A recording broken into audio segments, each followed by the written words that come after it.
بسم اللہ الرحمن الرحیم۔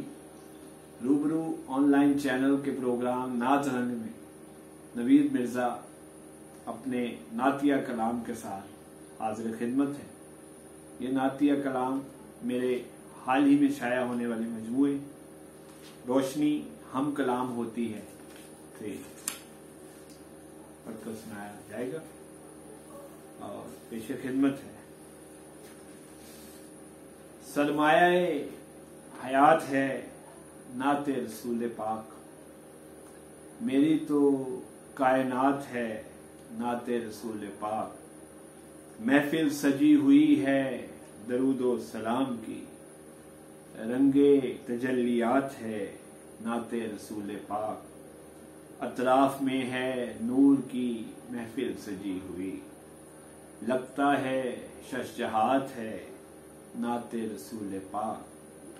آخر عطا ہوئی ہے روانی شعور کو، آقا کا التفات ہے نعت رسول پاک۔ محشر میں کیوں نہ ان کی شفاعت نصیب ہو، میرے لیے نجات ہے نعت رسول پاک۔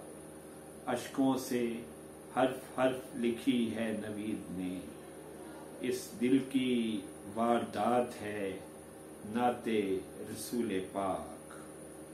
اور اب ایک نظم جو ہے نعتیہ کلام میں ایک تجربہ کیا ہے آزاد نظم کا۔ نظم کا عنوان ہے عاجزی۔ جشن میلاد میں جب مدحت سرکار ہوئی، آپ کا ذکر زباں پر آیا، روشنی چاروں طرف پھیل گئی۔ دل کے بے آب جزیرے میں کہیں چشمہ نور رواں ہونے سے، کبر و نخوت کی چٹانیں ٹوٹی۔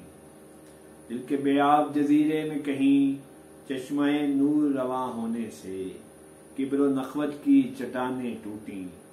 عاجزی مجھ پہ کرم بار ہوئی، ہر طرف بارش انوار ہوئی۔ اور آخر میں ایک یوں سمجھے کہ نعتیہ مجموعے کی تکمیل پر ایک سجدہ شکر بجا لاتا ہوں۔ نظم سجدہ شکر بجا لاتا ہوں، میری تقدیر میں لکھا گیا نعتیں کہنا، ہر گھڑی عشق محمد کے سفر میں رہنا، سبز گنبد میری سانسوں میں اتر آیا ہے، میں نے آقا کی غلامی کا لبادہ پہنا، سجدہ شکر بجا لاتا ہوں۔ مجھ سے کم مایا کو توفیق ملی، میرے محدود سے الفاظ کو توثیق ملی، نعت گو شہر ادب سے مجھے تصدیق ملی، سجدہ شکر بجا لاتا ہوں۔ میں نے آقا کی ثنا خوانی کی، ایک تصویر کھلی عقل پہ حیرانی کی، مجھ پہ سیرت کے نئے باب کھلے، نعت کہنے کے بھی آداب کھلے، سجدہ شکر بجا لاتا ہوں۔ اس کے ساتھ ہی نوید مرزا نعت رنگ کے اس پروگرام سے آپ سے اجازت لیتا ہے۔ اگر آپ بھی نعت گو شاعر ہیں تو ہمارے اسٹوڈیو میں تشریف لائیں، ہم آپ کی خوبصورت نعتیں ریکارڈ کر کے اپنے چینل پر نشر کریں گے۔ نوید مرزا کو اجازت دیں۔ خدا